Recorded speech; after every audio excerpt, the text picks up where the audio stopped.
Anyways, I wanted to begin by sharing with you an experience I had a couple of years ago when I was in Denver doing some pro-life activity, and I was flying home to Canada to my home at the time, which was in Vancouver. I now live in Calgary, just north of Montana.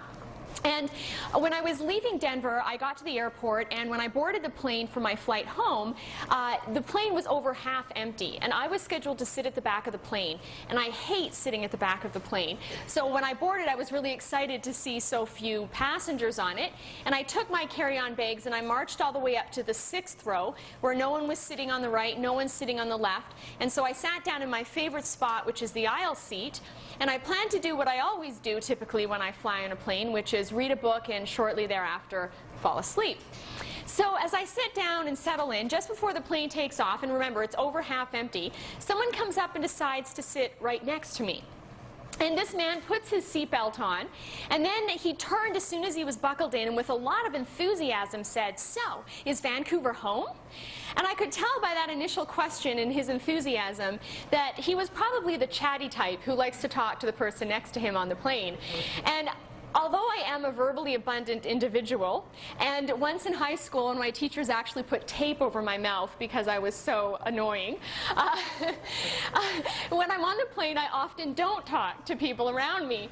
So I answered his question. Of course I have to be polite, and to be polite I asked the same of him, where home was for him. And after that question, he asked another question, so I figured, okay, I just have to accept the reality that I'm not going to be sleeping on this flight.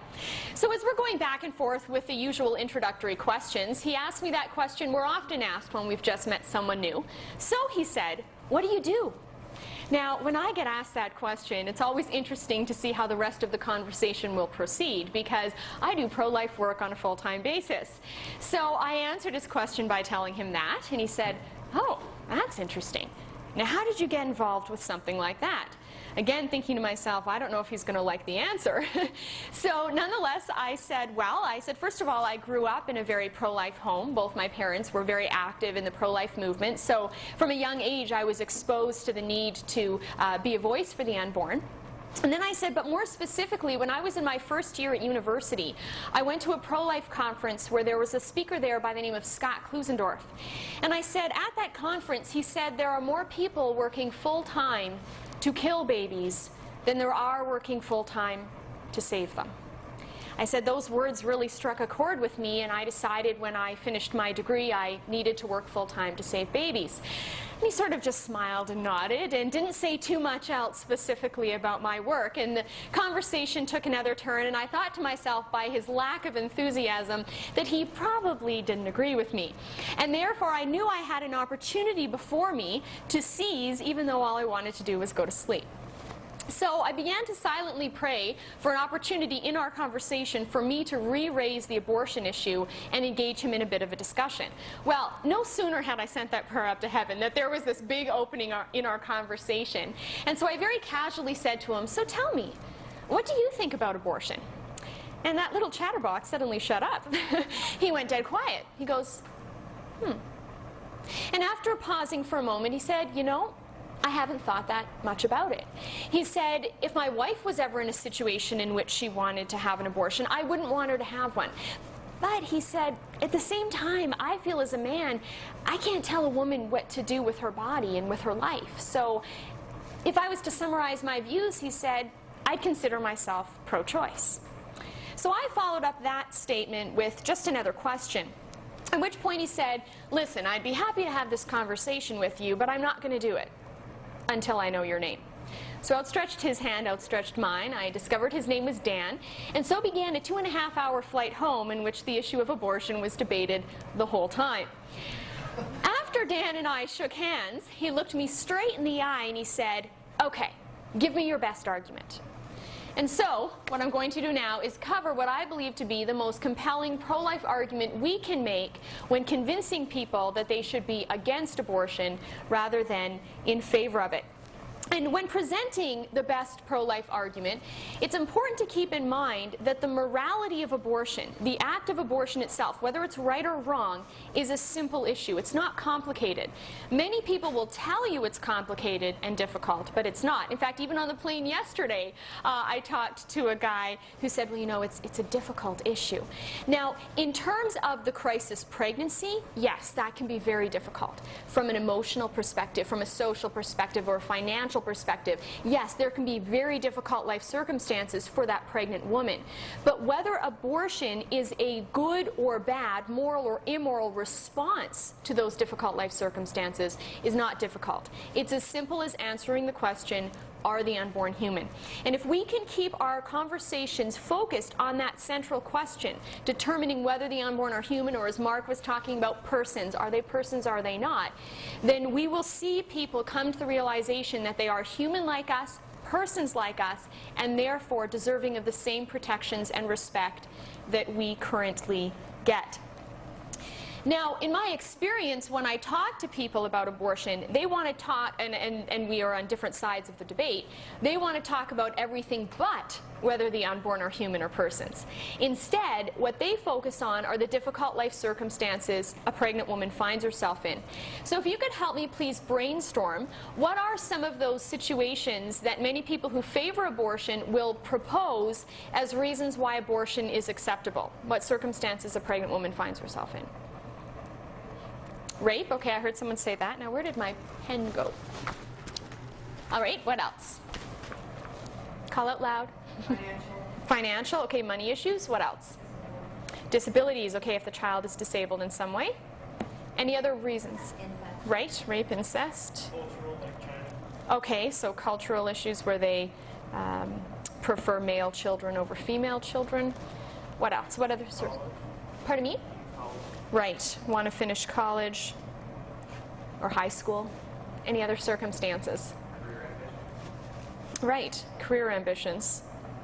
Family pressure. Pressure from family. All right. Oh, yes. I don't know, did anybody mention incest? Yes, someone did. Thank you. Good one. Life? Health and life, so the woman's life is in danger. In each, yes, go ahead. I've heard mental disability from the mother. Okay, so it's an emotional or mental stress for a woman. In each of these situations, we have to ask ourselves, would we ever kill a born human being to deal with those difficult life circumstances? And if we wouldn't kill a born person because of crises like that, but we would kill the unborn to address those kinds of problems, then that must mean the person we're talking to, or the society we're living in, does not consider the unborn to be equal to the born, but instead considers that individual inferior. So by making an analogy, which I'm going to do in a moment, we can show people that the discussion is not so much the circumstances that exist in the pregnancy in terms of whether abortion is right or wrong, but whether the unborn are human. So take, for example, the situation of rape. And imagine that a woman is raped a day after she's had sex with her husband. So in a month's time, when she discovers that she's pregnant, she doesn't know the identity of the child's father. So let's say she hopes it's her husband's child, and she carries on with the pregnancy. But after the baby is born, when a paternity test is done, the results come back and reveal that the child's father isn't her husband. It's the rapist. So then you ask the person you're talking to about abortion, would you ever permit that woman or anyone to kill the newborn child because he was conceived in rape? And the abortion supporter will say what? No, obviously not. So then you say, why then are we permitted to kill the unborn child? Because he or she is conceived in rape. Now that person may interject and say, well, there's a big difference. An infant is clearly a human being, whereas a fetus isn't a person. And the moment they make that kind of statement, then you can say to them, then isn't the real issue whether the unborn are humans, and not so much how they were conceived in terms of in rape or in some other circumstance. Now, if they say, well, that's, you know, such a made-up scenario, it would never really happen, I want to quote for you from an article the New York Times published back in 2007 when they interviewed an abortionist by the name of Dr. Wickland. And in the article it says the following: Dr. Wickland describes her horror when she aborted the pregnancy of a woman who had been raped, only to discover, by examining the removed tissue, that the pregnancy was further along than she or the woman had thought, and that she had just destroyed an embryo the woman and her husband had conceived together. Dr. Wickland was horrified. But if it's horrifying to kill a child conceived in love, is it not also equally horrifying to kill a child conceived in violence? Because in both situations, we're dealing with a child, with a human being. Now, someone may say, again, they're not human yet, and in a few moments, we're going to get to how we answer that question and prove that they're human. But let's take another circumstance that was raised. People say, what about the issue of disability? Doesn't that justify abortion?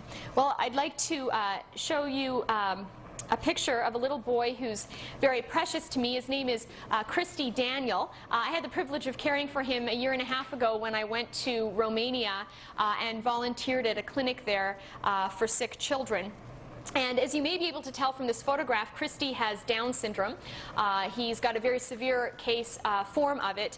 He's got a very bad heart. He had very bad congestion when I was there. When I arrived at the clinic, he was a year and a half old, and he weighed only 14 pounds.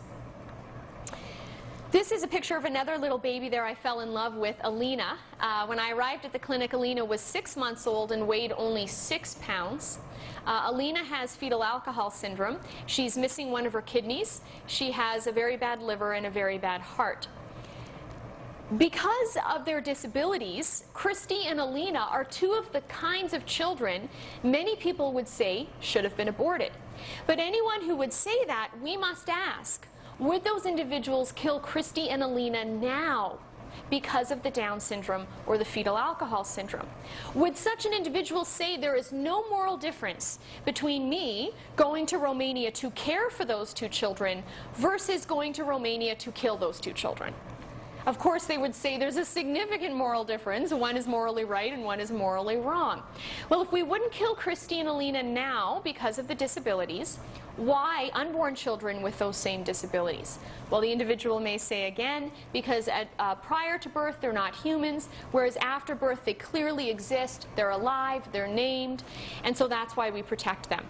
Once again, then the issue is not do they have a disability, but are the unborn human like you and me? Then there's the situation of wanting to finish college or advance one's career, but we never let parents kill their toddlers or their teenagers if they find that those children get in the way of their completion of their education or finishing or advancing in their career. So if we wouldn't kill born children for those reasons, why the unborn? Only if we don't consider the unborn to be human like the born. So you can see time and again how the fundamental issue is, are the unborn human? And if we, when we are engaging someone in discussion, hear all these circumstances thrown at us, if we're able to bridge the discussion back to that central question of whether or not the unborn are human, then we will very quickly be able to show people that that's the only question that truly matters when determining whether abortion is right or wrong. And then if we can answer that question, we're likely to win converts, and we're going to talk more about that later this afternoon. Finally, we'll address the issue of the woman's life being in danger before I move on to answering the question, are the unborn human and when does life begin? That situation of a woman's life being in danger, and of course, when referring to that, I mean her physical life. If you look at the case that followed up Roe versus Wade, Doe versus Bolton, they said abortions could occur when a woman's health was in danger, and health got defined very broadly. Her emotional health, her financial health, any number of different health matters. So what I'm talking about is not simply her being inconvenienced, but there's some life-threatening situation that has arisen while she's pregnant. That's an ethical dilemma precisely because the unborn are human. Because in that situation, we recognize two human beings' lives are on the line. In that situation, abortion as we know it is still wrong. Because abortion as we know it is directly and intentionally killing an innocent human being. We may not do that. Now, having said that, the fact that we can't directly and intentionally kill an innocent human being doesn't mean we can do nothing in that situation. We may be able to intervene, but how we intervene is the issue. How we intervene has to target the medical problem, not the unborn child. We want to kill or eliminate the medical crisis, not kill or eliminate the unborn child. So, for example, if a woman has a cancerous uterus and it's determined that her uterus needs to be removed, In that situation, we go in and we do not abort the child, we do not dismember him, decapitate him, kill him, etc. What we do is we remove the pathological organ, which is the cancerous uterus. Now, if the child was past viability, that baby will be able to survive in an incubator. But if this is occurring prior to viability and her uterus must be removed because of the cancer and the threat to her life, etc., we remove the uterus, and the child's death is an effect of doing a good thing, which is removing a pathological organ. If we could save that baby, we would. That's very different from abortion, which doesn't target a pathological organ of the woman, but instead directly and intentionally kills the baby. The intention with abortion is to eliminate that life. And if we could save the baby in abortion, we don't. Whereas with what I described, we intervene on some medical problem, and if we can save the baby, we do. All right, so is it a baby? That's the question. Well, to answer that question, I want to basically draw it out, because in my experience, since we're such a visual culture, it's easier for people to retain the science and philosophy I'm about to go through if they can visualize it. And in fact, all of you have a pamphlet in that bag you were given that says, "Is abortion genocide?" And if you turn to the back of that pamphlet, you're about to see a chart that we're going to draw up here, that you're seeing a pretty much completed chart, the very back. Yeah, the center back fold, exactly. You're seeing a completed version of a chart we're going to sketch up here, but there may be some points on that chart you just want to add to, because if you start to draw on there, it'll give you a sense for how to work with this when you're having conversations with people. So if you're dialoguing with someone who says, okay, you keep throwing analogies my way, which I don't think work because you're comparing apples to oranges, because fetuses aren't human and adults are human, then you say to them, okay, so then the real question is, are the unborn human? Let's answer that question. So you say to the person you're talking to, let's consider your life. If it was to be drawn out on a timeline, taking the age you're presently at, working backwards, what would that timeline look like? Well, let's say you're talking to someone who's 16. In the timeline of a 16-year-old's life, we know several things. First of all, we know 16 years prior that person was born. The next thing we can identify in the timeline of that individual's life is that approximately 9 months prior to one's birth, a process called fertilization occurred. And scientifically, there are several things about fertilization that we know. The first is that an individual's DNA is established at fertilization. Whether that 16-year-old is male or female, what that person's hair or eye color are, were determined not at 15, not 2 months before birth, not 4 months before birth, but were determined, or after birth, but were determined at fertilization. The next thing we know scientifically is that at fertilization that being must be alive. And we know that being is alive because of the scientific principle that says living things come from other living things. Now at that point, someone who's thinking may say, well, if living things come from other living things and the zygote's alive, then that means the parts which made the zygote, the sperm and the egg, are also alive. So are you saying sperm and egg are equal to zygotes? Well, this next point is very important, and that is, at fertilization, we're dealing with a whole being. Egg by themselves are parts, each with 23 chromosomes. But at fertilization, they come together to form a whole being, a being that has everything it needs within herself to move to the next more mature stage of her development. So we'd say from the zygote stage through the embryonic period to the fetal stage, and then after birth, infancy, toddlerhood, pre-adolescence, teenagerhood, adulthood, etc. Finally, in the case of human reproduction, we know that what exists at fertilization has to be of the human species. And we know that because of the well-accepted scientific principle that says living things reproduce after their own kind. So dogs will produce dogs, cats produce cats, and humans produce humans. And when I have gone through those 4 basic points with people, even those who are debating abortion with me concede that that makes sense, that that's basic biology. They don't need a university embryology textbook to understand that. It's in the basic high school textbooks that that's how life begins, and the basics of that individual life at fertilization. Now, if we know that scientifically, why is there a debate? Why are there people who will say we may kill the unborn for reasons we never kill the born? And this is where we get to the issue of personhood that Mark talked about. What happens in the abortion debate all too often is that people take the concept of human and person, which Mark rightly pointed out should be used interchangeably, and they divorce the two, treating them as two separate things. They say a human is what we know scientifically, but a person is much, much more than simply your biology. And so what those individuals will do is they will begin to look at the unborn in comparison to the born.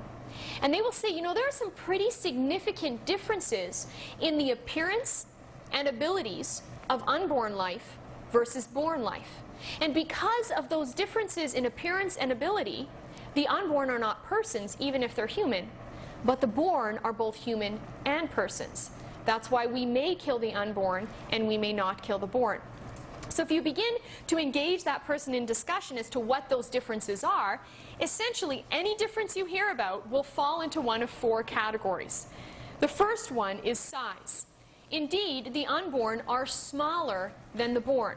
And in fact, if we were to graph that size change over the first 9 months of pregnancy, we see, or first 9 months of one's life, we see size increasing. The next difference between the unborn and the born is level of development. And this will come up in the form of ability to feel pain, someone will say, or the ability to have self-awareness, or to think complex thoughts, or communicate in language. All of that falls under level of development, and abortion advocates will say the unborn aren't persons because they're less developed than the born. Over time, like size, we also see development increasing. The next difference between the unborn and the born is one's environment. The unborn are in a different place than the born. They are in the environment of the fallopian tube at fertilization, then they move into the environment of the uterus several days later, and finally at birth into the doctor's arms. And the last difference between unborn life and born life, often used to deny the unborn their personhood status, is dependency. This is where abortion advocates will say, as Dan did to me on the plane, it needs its mother's body to survive. And because of that, abortion is permissible. Over that 9-month period, however, we see dependency is something that decreases. The unborn are very dependent on their mother's body early in pregnancy, but as the pregnancy progresses, children have been born premature and survived without their mother's bodies. So basically, these four criteria are what are used by abortion advocates to deny the unborn their personhood status and justify abortion. We need to admit that those four differences do exist. We can have some common ground there and say, I agree with you, those four differences exist. But we then need to say, do those differences matter when it comes to our value? And then you say to the person you're talking to, after all, look at the period of time between birth and the age you're at today, and ask yourself, what's changed? And what's changed are those same four things. Your size continues to increase. Our level of development, both ability to physical abilities and mental, increases over all those years. Our environment changes every day. And our dependency, how much we need our parents to survive, continually decreases. Although there are some parents who would probably say their 30-year-olds at home are still very dependent on them. But nonetheless, there's that general trend. So then you say to the person who supports abortion, would we ever kill a 2-year-old, but not a 20-year-old, because the 2-year-old is smaller? They will say, no. So then we ask, why then would we kill the unborn because they're smaller than the born?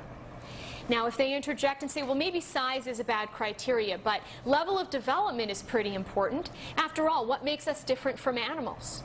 Isn't it that we can think? We're rational creatures. We can build buildings and read Shakespeare. The unborn can't do any of that. So why would I put that on the same level as a grown, mature, adult woman?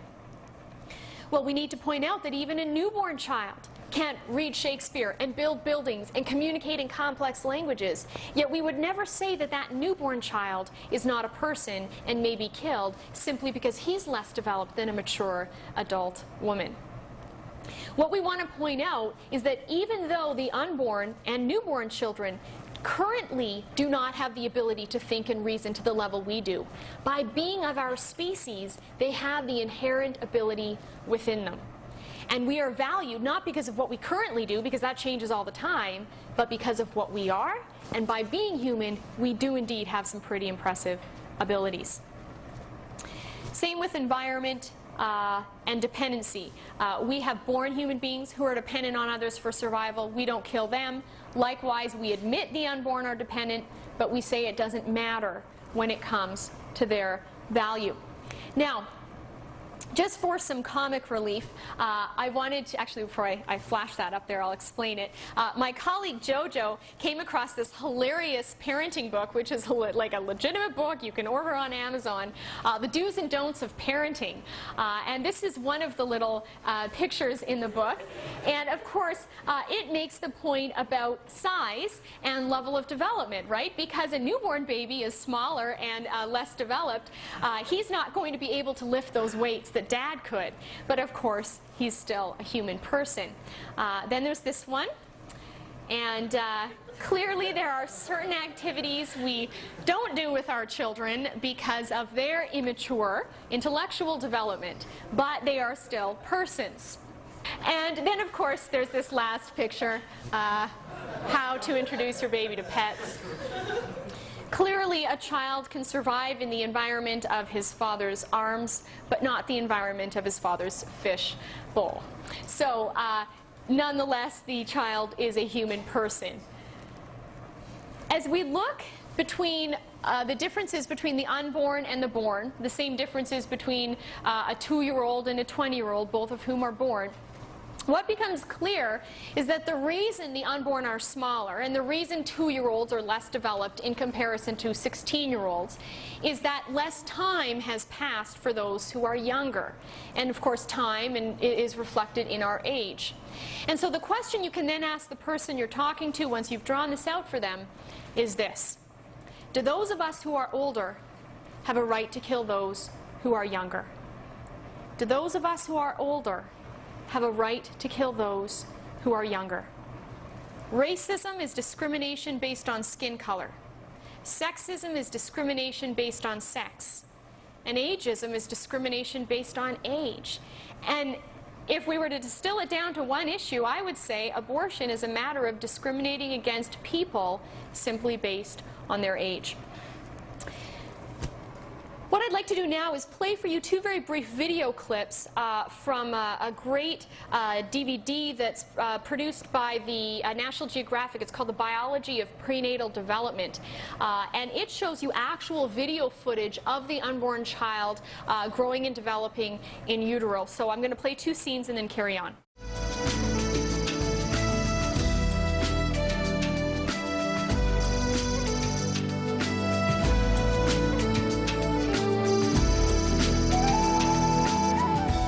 By 4 weeks, the clear amnion surrounds the embryo in a fluid-filled sac.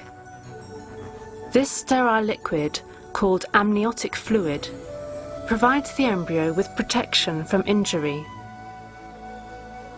The heart typically beats about 113 times per minute. Note how the heart changes colour as blood enters and leaves its chambers with each beat.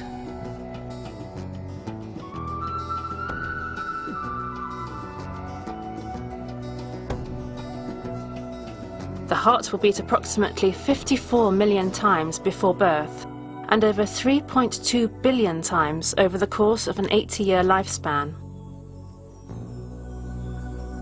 Rapid brain growth is evidenced by the changing appearance of the forebrain, midbrain, and hindbrain.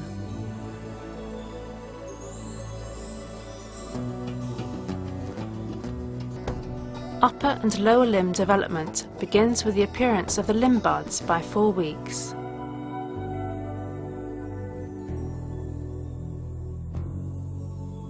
The skin is transparent at this point because it is only 1 cell thick.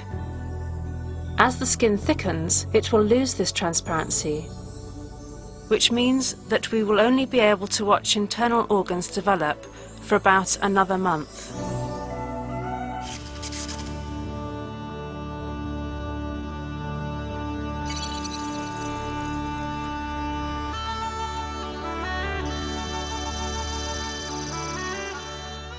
By 6 weeks, the cerebral hemispheres are growing disproportionately faster than other sections of the brain.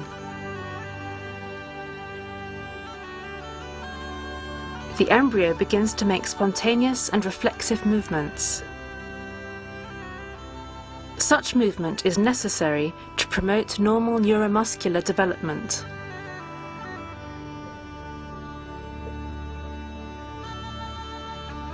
A touch to the mouth area causes the embryo to reflexively withdraw its head. The external ear is beginning to take shape. By 6 weeks, blood cell formation is underway in the liver, where lymphocytes are now present. This type of white blood cell is a key part of the developing immune system. The diaphragm, the primary muscle used in breathing, is largely formed by 6 weeks.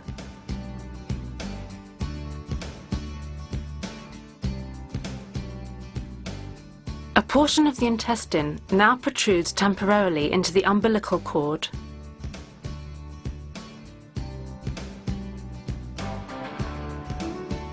This normal process, called physiologic herniation, makes room for other developing organs in the abdomen.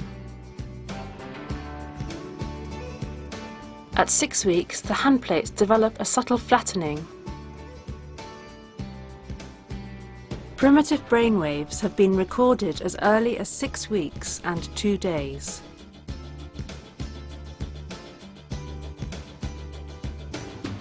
Nipples appear along the sides of the trunk, shortly before reaching their final location on the front of the chest. By 6.5 weeks, the elbows are distinct. The fingers are beginning to separate and hand movement can be seen.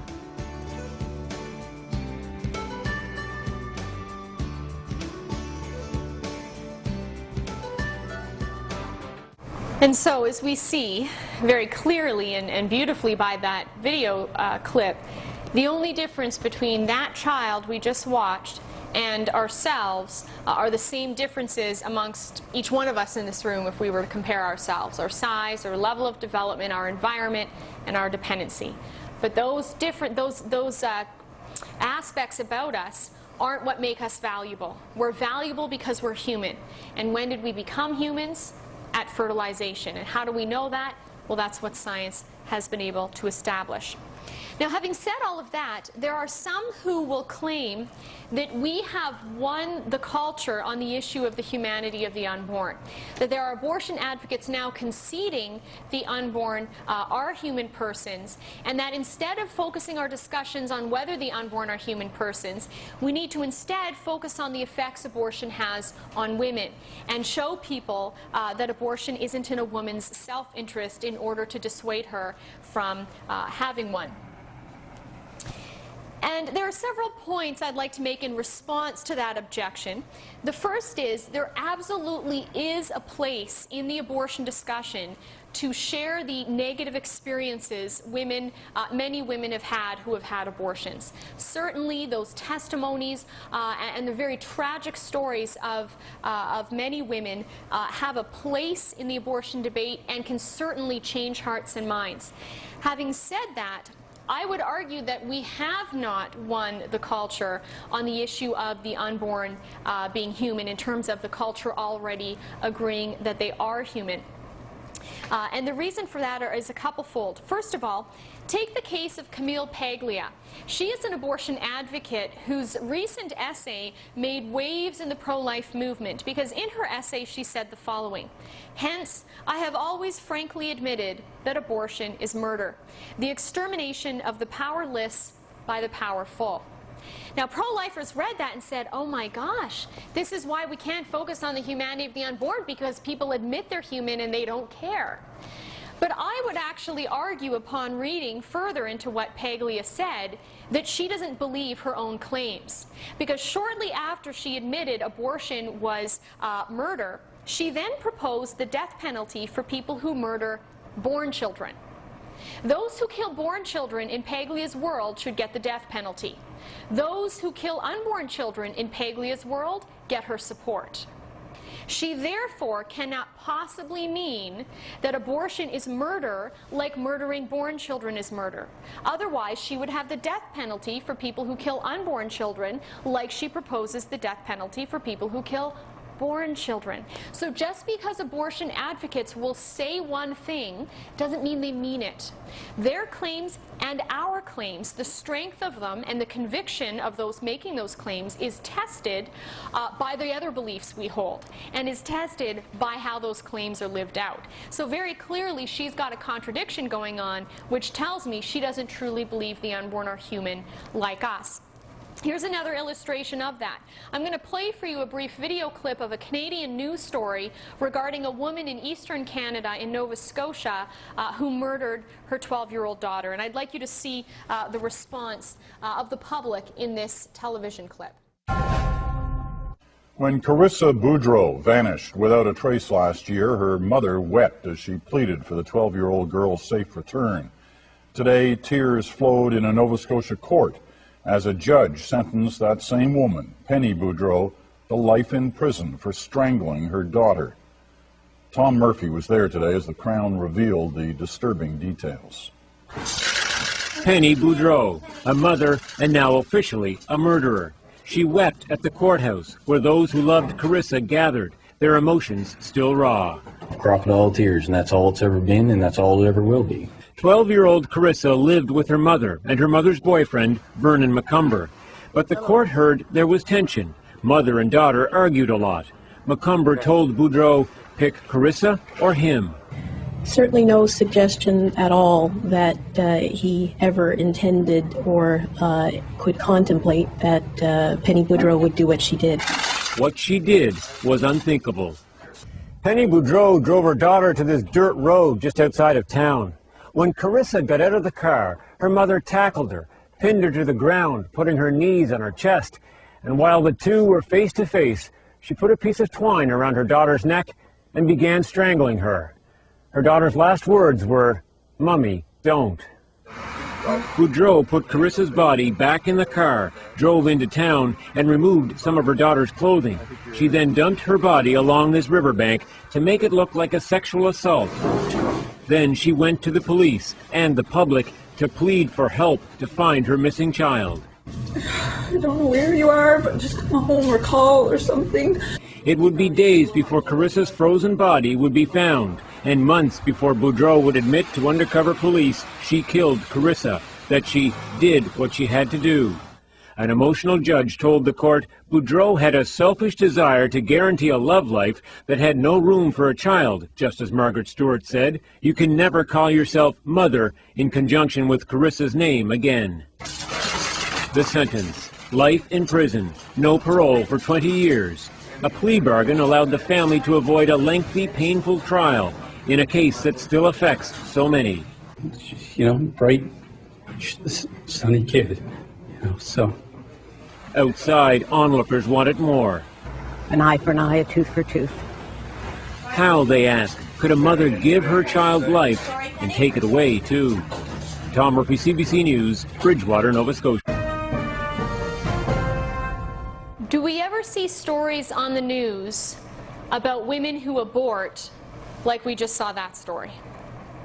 No. And that means we have not convinced the culture that the unborn are human, like the culture very much is convinced young girls like Carissa are human. Clearly, people perceive the unborn as different from the unborn, and that needs to be our focus. It was also interesting, too, that in the news story, the reporter said what she did was, anyone remember?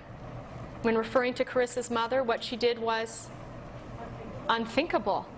An abortion is very thinkable in our culture. We are not seeing mass numbers of women killing their born children like mass numbers of women are killing their unborn children.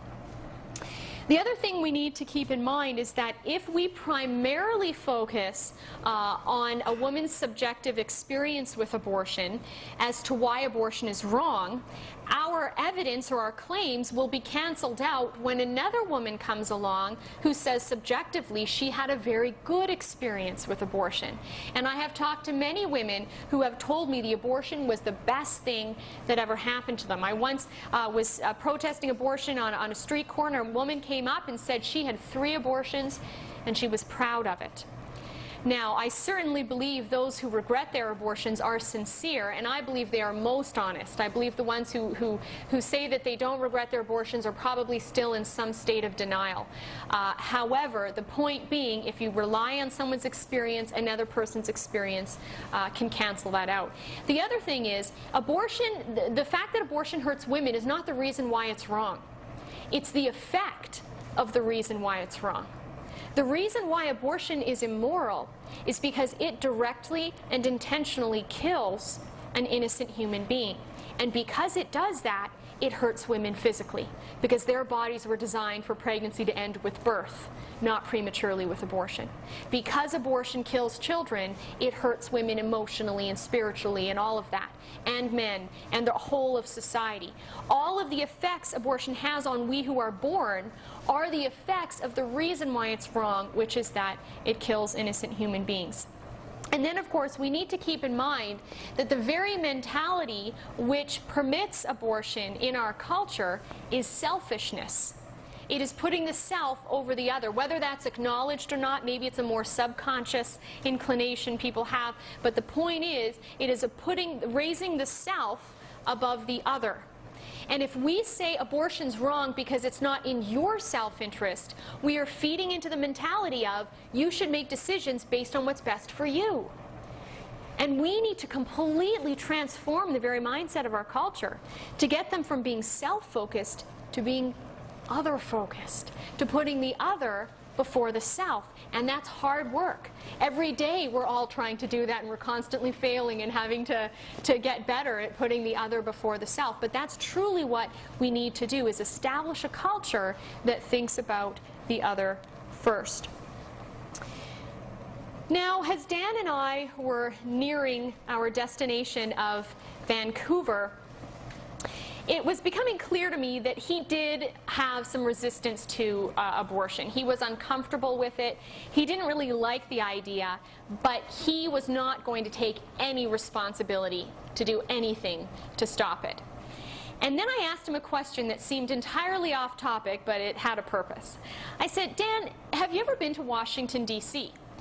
And he said, yes, I have. I said, when you were in D.C., did you go to the Holocaust Memorial Museum? He said, no, I've never been. I said, well, I have. And I said, when I went there, I said, it was very interesting how they laid it out. You start on the 4th floor, you work your way down, and as you go down, you go more into what happened in the Holocaust. And I said at about the 2nd floor, they had information about the people who attempted to save Jews and actually did save many Jews. And I said, but just before that section was information about the people who didn't intervene. And I said there was this one quote on the wall which said, most Germans neither aided nor opposed the actions of the Nazis, thereby permitting the Holocaust to occur. Dan knew who and what I was talking about, because he looked at me and he said, touché. When the plane landed, Dan said, you're not one of those wackos. He said, you know what you're talking about. And it's my hope and prayer that after today's sessions, when you encounter people, that they too will be challenged to reconsider their perspective, and that they can say, you've caused me to think. You know what you're talking about. There's good reasons for the claims you're making. And we have to accept that the ultimate transformation and conversion on their end will likely happen over time, just as each one of us is going through a conversion process.